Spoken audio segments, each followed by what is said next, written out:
Oh, ayan, mga ulan mo. Diyan ka matulog. Bakit? Diyan ka matulog sa labas. Ba't sa loob ba? Ako matutulog doon. Doon ako matulog. Tapos ikaw dito ka. Len! Len, timpla mo kape dyan. Punta ka na dito, magtimpla ka. Sige na, kasama ka. Ito, oh. Ayan, oh. Yan. Marunong ka naman magtimpla eh. Magtimpla ka dito. Kasi pagkaramdam ko eh. Eh, pakialam ko. Halika dito, magtimpla ka. May kamay ka eh. Masarap pagkaramdam ko eh. Sige na. Halika na. Laki-laki ng katawan mo. Ako papatimplahin mo. Grabe naman itong bahay ito. Nakisuyo lang siya magkape, magtimpla kape. Masarap pagkaramdam Ayan ko na eh. nga, oh. Kung Masarap saan gusto mo, eh, dyan na yung kape, gatas, oh, asukal. Papatay pa lang sa'yo, masarap pagkaramdam ko. Kung hindi na masarap pagkaramdam ko eh. Ano, may akala ko. Dali-dali lang yan ng trabaho na yun. Patimplahin mo pa ako. Hindi nakasuyo lang ka sa'yo eh.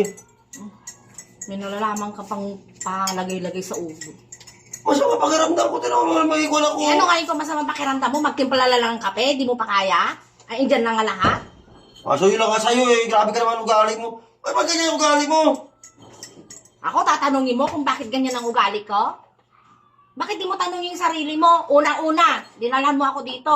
2 anak mo pa ang pumunta dito. Oh, alam mo ba yon? Tapos, pangalawa, nahulian na naman kita na may kausap. Sabi ko sa iyo, nung pumunta dito yung 2 anak mo. Oh, anong sabi ko? Tama na yan, binagbigyan na kita. Oo, ngayon mahuhulian na naman kita ng may kausap na naman. Tapos sa gusto mo matutuwa pa ako? Gusto mo bigyan pa kita lahat? Eh, andyan na nga, ang gaan-gaan na nga lang yung trabaho. Kapila naman, na tsaka, yan, kuwan eh, grabe naman yan. kahit sino naman siguro, hindi talaga matuwa sa ginagawa mo, pinagbigyan ka na nga, tapos mamaya mahulian na naman kita. Oh, ano? Yan lang kasi hindi mo pa kasi kayang gawin, tapos gusto mo matutuwa pa ako sa'yo. Magkakusap ka sa'yo na magkadula lang ang kape. Grabe naman ang ugali nito. Ay, gusto mo pa amu-amuhin pa kita, lahat na lang ginagawa ko sa'yo. Masama pakiramdam ko nga eh. Ganun ang ginawa mo, tapos matuwang-tuwa pa ako sa'yo. Hindi na masama pakiramdam ko eh. Mag-ano ba ako sa'yo? Kung hindi nga lang daw talaga sa anak mo na yan, na nakiusap sa akin ng mga anak mo na tanggapan kita dito, tatanggapin pa ba kita? Eh, ba't sabi sana sa anak mo? Hindi yung ganyan. Bakita mo sa akin pag dito sa bahay. Ang ginagawa mo, alam mo, tutuwa pa ako kung ano pang gagawin ko sa'yo. Pagsilbihan pa kita. Diyan ka na, matutulog na ako. Oh, ayan, mga ulan mo. Diyan ka matulog. Bakit? Diyan ka matulog sa labas. Ba't sa loob ba? Ako matutulog doon. Doon ako matulog. Tapos ikaw dito ka. Tsaka ayos man ito eh. Masama pakiramdam ko tapos ano masama pakiramdam ko? Di ko matulogin sa labas dito eh. Ang gusto mo, sikasuhin kita. Eh, di Saan ba, tulog ka na?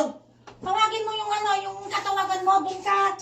Basta diyan ka matulog. Kung gusto mo may mag-asikaso sa'yo, tawagin mo yung katawagan mo.